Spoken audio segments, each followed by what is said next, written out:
Hello बच्चों, let's read the question. Dash is the area of maximum selective reabsorption. Fill in the blank type question है. Question में पूछा गया है ये एरिया होता है मैक्सिमम सिलेक्टिव रीएब्जॉर्प्शन का. पहले हम देखेंगे क्वेश्चन का की कंसेप्ट. की कंसेप्ट है क्वेश्चन का सिलेक्टिव रीएब्जॉर्प्शन. पहले हम सिलेक्टिव रीएब्जॉर्प्शन का मतलब समझेंगे, फिर हम देखेंगे ये सबसे ज्यादा होता कहाँ पे है. Selective reabsorption. रीएब्जॉर्प्शन मतलब फिर से यहाँ पे हो रहा है एब्जॉर्प्शन, और सिलेक्टिव मतलब कुछ सर्टेन मॉलिक्यूल्स का यहाँ पे होता है रीएब्जॉर्प्शन. तो होता क्या है यहाँ पे, कुछ सर्टेन सब्सटेंस जो कि बॉडी को रिक्वायर होते हैं, बॉडी को जरूरत होती है, वो सर्टेन सब्सटेंस जैसे कि एक तो हो गया ग्लूकोज,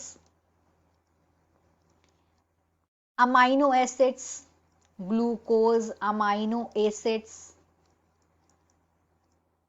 और हो गया विटामिन्स और पानी, वाटर एंड वाटर. ये सारे बॉडी को, ये मॉलिक्यूल्स बॉडी को जरूरत होती है इन मॉलिक्यूल्स की. पर ये जो मॉलिक्यूल्स हैं ये फिल्टर्ड आउट हो जाते हैं बॉडी से. दीज फिल्टर्ड आउट, ये फिल्टर्ड आउट हो जाते हैं ब्लड से. ये हो जाते हैं फिल्टर्ड आउट ऑफ ब्लड. किस प्रोसेस में ये फिल्टर आउट हो जाते हैं ब्लड से? उस प्रोसेस को बोलते हैं अल्ट्रा फिल्ट्रेशन. अल्ट्रा फिल्ट्रेशन में ऐसा होता है. तो अल्ट्रा फिल्ट्रेशन में क्या हुआ, ये सर्टेन मॉलिक्यूल्स जो बॉडी को इनकी जरूरत होती है, ये अल्ट्रा फिल्ट्रेशन से ये फिल्ट्रेट आउट हो गए बॉडी से. अब इनका क्या होता है, ये रीएब्जॉर्ब्ड होते हैं. ये होते हैं अब रीएब्जॉर्ब, मतलब ये जो अल्ट्रा फिल्ट्रेशन से जो बॉडी के बाहर चले गए हैं ये मॉलिक्यूल्स, अब इनका होगा रीएब्जॉर्प्शन. रीएब्सॉर्प्शन होगा इनका.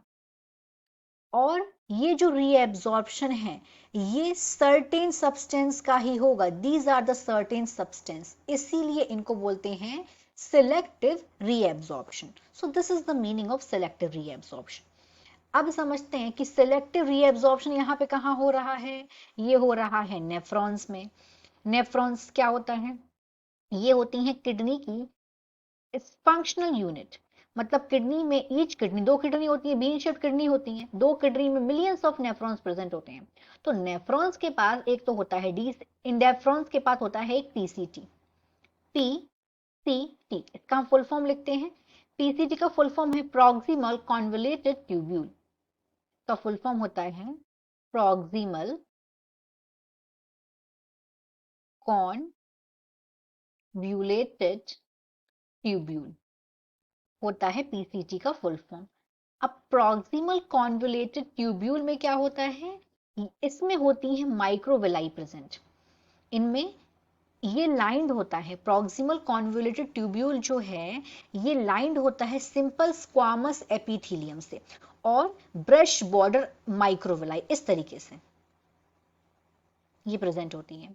और इनकी वजह से क्या होता है, यहाँ का सरफेस एरिया बहुत इंक्रीज हो जाता है. सरफेस एरिया हो जाता है increase because of microvilli increase.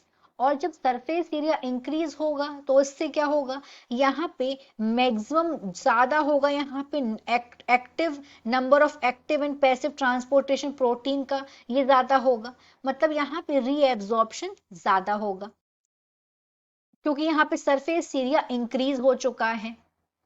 इसीलिए यहाँ पे पीसीटी में हो, पीसीटी ये सबसे बड़ा एरिया होता है नेफ्रॉन्स का. PCT proximal convoluted tubule. तो यहाँ पे किसका किसका एब्जॉर्प्शन हो रहा है, रीएब्जॉर्प्शन. तो फिर से किसका किसका हो रहा है, ग्लूकोज का हो रहा है, अमाइनो एसिड का हो रहा है, वाटर का हो रहा है, सॉल्ट का हो रहा है. लेकिन एक और स्ट्रक्चर यहाँ प्रेजेंट होता है, उसको बोलते हैं डीसीटी, डिस्टल कॉन्वोल्यूटेड ट्यूब्यूल. ये सबसे छोटा पार्ट होता है और यहाँ पे होता है Na, सिर्फ NaCl का यहाँ पे होता है रीएब्जॉर्प्शन. तो कौन सा मैक्सिमम पूछा गया, मैक्सिमम सेलेक्टिव रीएब्जॉर्प्शन कहां पे हो रहा है, तो वो हो रहा है PCT. So the final answer of this question is PCT. PCT का फुल फॉर्म होता है proximal convoluted tubule. So the final answer is PCT या फिर प्रॉक्सिमल कॉन्वोल्यूटेड ट्यूब्यूल, इसका फुल फॉर्म है। Hope you understood it well. Best of luck.